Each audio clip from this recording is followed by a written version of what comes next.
Okay guys, so today we're going to be practicing another type of perspective drawing. It is still going to be 1-point perspective like we learned about last week, but we're going to take those skills and we're going to try to make them look a little bit more realistic. So we're going to start again with a vanishing point. I'm going to put mine kind of up high right here, and then I'm going to draw a horizon line using my ruler.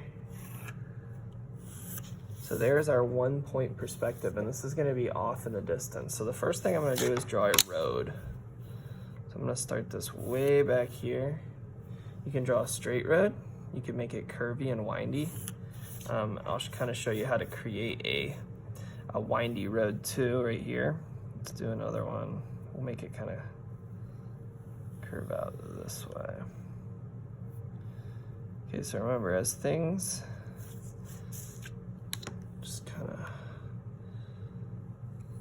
so light,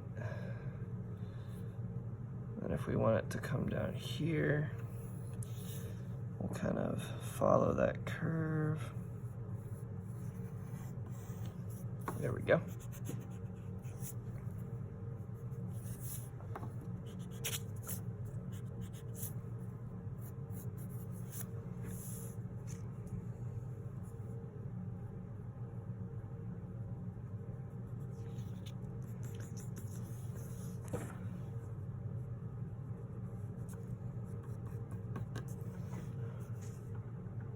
Okay, now as we've talked about in the past, when things in the foreground are closer to you, they need to be wider. So you can see this is nice and big. These back here are a little bit smaller.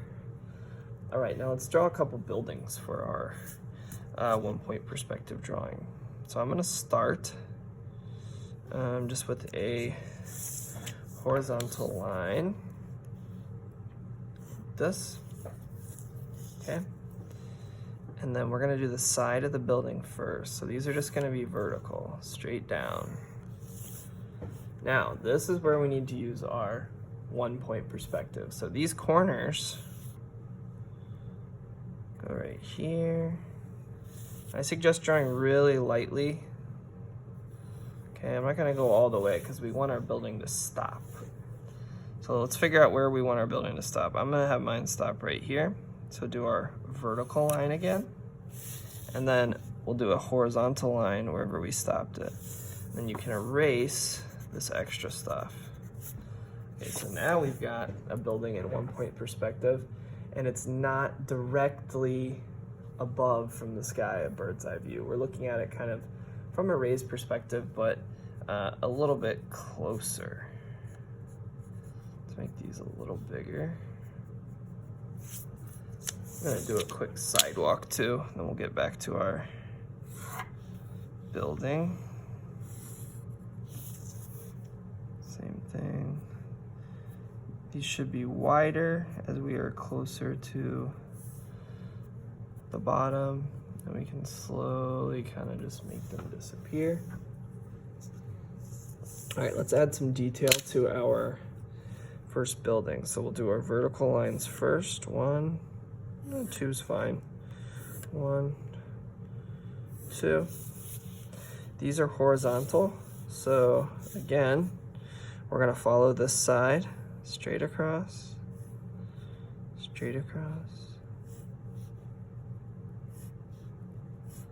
all the way down. Okay.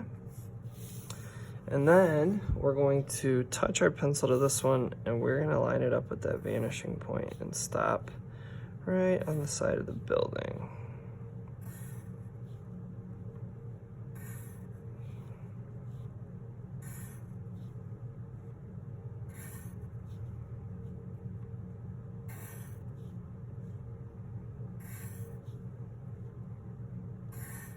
Now, when you run out of space down here, then you'll just have to start here, the other side.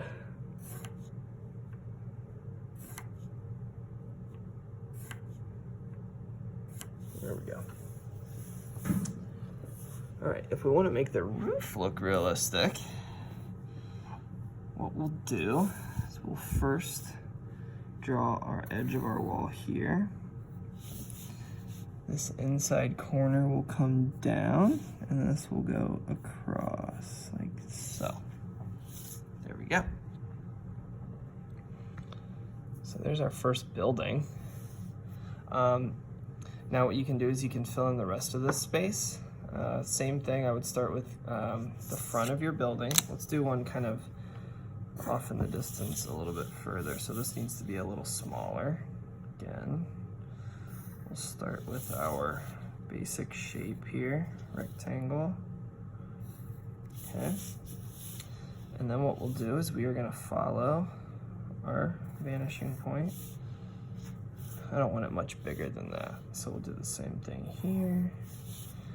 And then it looks like we need one more line here for the top of our roof. And then let's pull our line down here. And our horizontal comes there. And we can get rid of this. And then we can create our building. So I'm gonna do a door on this one. Let's do the top of the door first. Vertical lines. So anything that's going this way, remember, you always have to pull it to this vanishing point. Okay, the vertical lines will go straight down. Everything else, pull it to this vanishing point. So let's do a couple, I'm just gonna do like a couple stripes on this building. Like this, 2, 3, 4. And then we'll continue these stripes around to the front. So these will just be horizontal lines straight across. Notice how I'm turning my paper. I can see right here this is incorrect too. I'm gonna make this more horizontal, more like this. We'll get rid of that line. There we go, that's better. Little door here. Okay.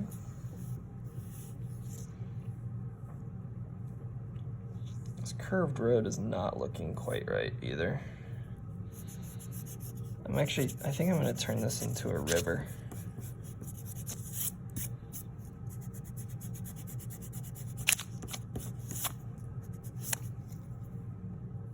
I'm gonna make it a little more curvy and zigzaggy.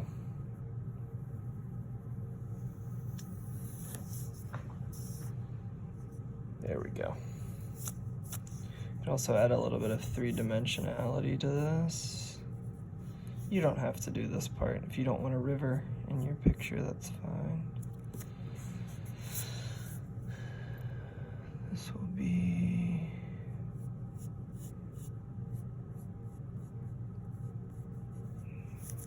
There we go.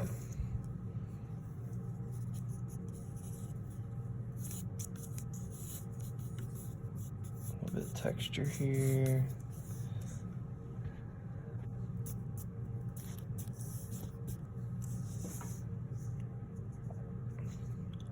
Okay.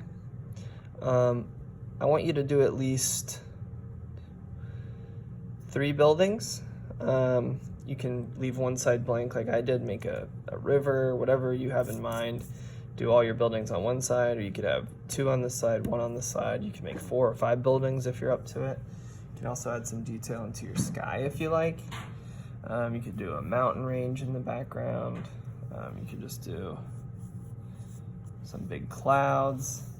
Now for clouds, we go opposite, so I'll show you how to do that really quick. We'll do some small clouds down below. Okay, really small down here. And this will kind of help to create space in our picture because they'll be really small at the bottom. And then as we move higher and higher in the sky, our clouds will get bigger and bigger. We've got this nice cloudy sky now.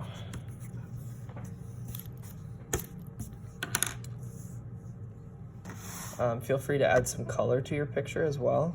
I would suggest colored pencils or something if you have them, because this is more of a detail-oriented project. Or again, with perspective drawing, sometimes coloring is not even necessary. All right, guys, I'll see you next time.